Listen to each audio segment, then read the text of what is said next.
Hello friends, Ramya வீட்டு சமையலுக்கு உங்களை வரவேற்கிறேன். இன்றைக்கி சூப்பரான ஒரு ரெசிபி வீடியோ தான் பார்க்க போகிறோம். அதுவும் சிக்கன் ரெசிபி.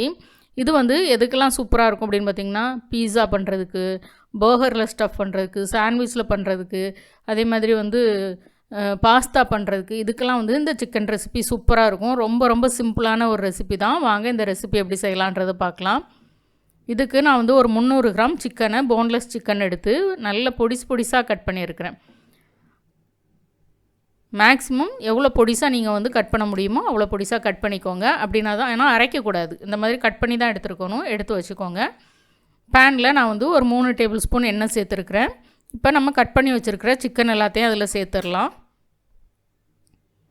2 டேபிள் ஸ்பூன் இஞ்சி பூண்டு விழுது சேர்த்துக்கோங்க. இந்த இஞ்சி பூண்டு விழுதோட மனம் போகிற வரைக்கும் நம்ம மீடியம் ஃப்ளேமில் வச்சு வதக்கிக்கலாம். சிக்கனும் கொஞ்சம் தண்ணி விடும், அந்த தண்ணி விடட்டும். அது கூடவே சேர்த்து நம்ம ஒரு 2-3 நிமிஷம் வதக்கணும். அப்படின்னா இந்த இஞ்சி பூண்டு விழுதோட மணமெல்லாம் போயிடும். அது வரைக்கும் நம்ம நல்லா வதக்கிக்கணும். தேவையான உப்பு நான் சேர்த்துக்கிறேன். இந்த சிக்கனுக்கு தேவையான உப்பு சேர்த்துக்கலாம். இந்த கடைசியில் தேவைப்பட்டுச்சுன்னா அதுக்கப்புறம் நம்ம அட்ஜஸ்ட் பண்ணிக்கலாம் உப்பு. இப்போ இங்கே பாருங்கள், இஞ்சி பூண்டு விழுதோட மணமும் போயிடுச்சு. அதில் போட்டிருந்த தண்ணியும் உங்களுக்கு கொஞ்சம் வற்றி வந்துருச்சு. சிக்கன் 65 மசாலா நான் 2 டேபிள் ஸ்பூன் சேர்த்துருக்கிறேன். இந்த மாதிரி ரெசிபிக்கெலாம் நீங்கள் கரம் மசாலா போட்டு தனி மிளகாய் தூள் போடுறதை விட சிக்கன் 65 மசாலா ரொம்ப ரொம்ப சூப்பராக இருக்கும். அதுவும் இந்த சிக்கன் ரெசிபி பார்த்திங்கன்னா டொமேட்டோ சிக்கன் ரெசிபி. இதுக்கு உங்களுக்கு சிக்கன் 65 மசாலா தான் சூப்பராக இருக்கும். 2 டேபிள் ஸ்பூன் போட்டு வதக்குனதுக்கப்புறம் நான் 2 டேபிள் ஸ்பூன் தயிர் சேர்த்துக்கிறேன். தயிர் சேர்த்து அதையும் நம்ம இதில் வதக்கிக்க போகிறோம். தயிர் சேர்த்து வதக்கும்போது சிக்கன் ரொம்ப ரொம்ப சாஃப்டாக இருக்கும். கண்டிப்பாக அது நிறைய பேர் தெரிஞ்சு வச்சுருப்பீங்க. அதுவும் இல்லாமல் இந்த மாதிரி சின்ன சின்ன ஃபைனாக கட் பண்ணி போட்டு நம்ம ப்ரிப்பேர் பண்ணும்போது ஹார்டாகிடக்கூடாது. அதனால் கண்டிப்பாக தயிர் சேர்த்து வதக்கிக்கோங்க. தயிர் சேர்த்து 2 நிமிஷம் வதக்குனதுக்கப்புறம் தக்காளி பழம், நல்ல பழம் ஒரு 300 கிராம் நான் நல்லா பசையாக அரைச்சி சேர்த்துருக்குறேன். தக்காளி பழத்தை அப்படியே தான் நான் அரைச்சி இதில் சேர்த்துருக்குறேன். வேக வச்சு அரைக்கணும்னு அவசியம் கிடையாது. இப்போ நம்ம இதை நல்லா கலந்து விட்டுடலாம். கலந்து விட்டுட்டு மீடியம் ஃப்ளேமில் நல்லா வத்துற வரைக்கும் விட்டுருவோம். அதாவது இந்த சிக்கன் அப்படியே நல்லா சுண்டி வரணும். அதில் இருக்க அந்த ஸ்டாக் எல்லாமே, அந்த தக்காளி தயிர் எல்லாம் ட்ரையாக இருக்கணும். இங்கே பாருங்கள், இந்த அளவுக்கு உங்களுக்கு மீடியம் ஃப்ளேமில் வச்சு நீங்கள் வதக்குனீங்க அப்படின்னா ஒரு 7 நிமிஷத்துட்டு நீங்கள் வதக்க விட வேண்டியது இருக்கும்.